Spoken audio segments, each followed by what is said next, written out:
नमः शिवाय। हर हर महादेव। स्वागत है आप सभी के अपने इस यूट्यूब चैनल जीवन जीने की कला में। आइए आज के इस वीडियो को स्टार्ट करते हैं और चलते हैं वैदिक संस्कृति की ओर। वेद की 7 आज्ञाओं के बारे में जानते हैं इस वीडियो के माध्यम से।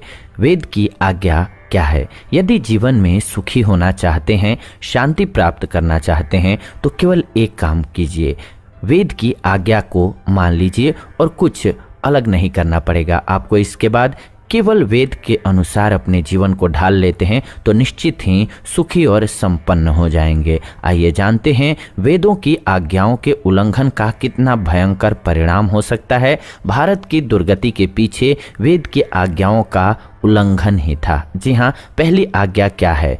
जुआ मत खेलो। जी हाँ, इस आज्ञा का उल्लंघन हुआ। इस आज्ञा का उल्लंघन धर्मराज कहे जाने वाले युधिष्ठिर ने किया। परिणाम क्या हुआ? एक स्त्री का भारी सभा में अपमान हुआ। महाभारत जैसा भयंकर युद्ध जिसमें लाखों करोड़ों योद्धा और हजारों विद्वान मारे गए, आर्यावर्त पतन की ओर अग्रसर हुआ। इसलिए कभी भी जुआ नहीं खेलना चाहिए। दूसरी आज्ञा क्या है वेद की?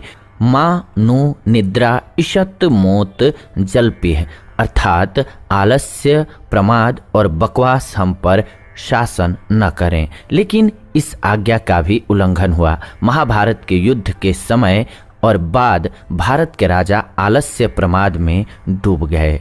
परिणाम क्या हुआ? विदेशियों के आक्रमण से धर्म के नाम पर अंधविश्वास का पाखंड फैल गया। जी हाँ, तीसरी आज्ञा क्या है वेद की? संगच्छध्वं संवदध्वं, अर्थात मिलकर चलो और मिलकर बोलो। वेद की इस आज्ञा का भी उल्लंघन हुआ। जब विदेशियों के आक्रमण हुए तो देश के राजा मिलकर नहीं चले, बल्कि कुछ ने आक्रमणकारियों का ही सहयोग किया। परिणाम क्या हुआ? लाखों लोगों का कत्ल, लाखों स्त्रियों के साथ दुराचार, अपराध, धन धान्य की लूटपाट और बदले में मिली गुलामी। चौथी आज्ञा क्या है वेद की?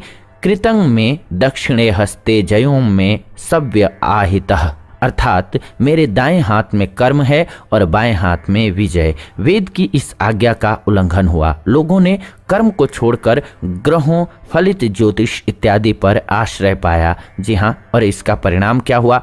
कर्महीनता, भाग्य के भरोसे रह करके आक्रांताओं को मुंहतोड़ जवाब न देना, धन धान्य का अपव्यय, मनोबल की कमी और मानसिक दरिद्रता, और इसका परिणाम आज तक भुगत रहे हैं। पांचवी आज्ञा क्या है? हे वीर योद्धाओं, आप अपने झंडे को लेकर के उठ खड़े हो और कमर कसकर तैयार हो जाओ। हे सर्प के समान क्रुद्ध रक्षाकारी विशिष्ट पुरुषों, अपने शत्रुओं पर धावा बोल दो। वेद की इस आज्ञा का भी उल्लंघन हुआ। जब लोगों के बीच युद्ध और जैन मत के मिथ्या अहिंसावाद का प्रचार हुआ, लोग आक्रमणकारियों को मुंहतोड़ जवाब देने की बजाय मिथ्या अहिंसावाद को मुख्य मानने लगे। परिणाम क्या हुआ? अशोक जैसे महान योद्धा का युद्ध न लड़ना, विदेशियों के द्वारा इसका फायदा उठाकर भारत पर आक्रमण करना और भारत को गुलाम बनाना। इसके अलावा छठी आज्ञा क्या है?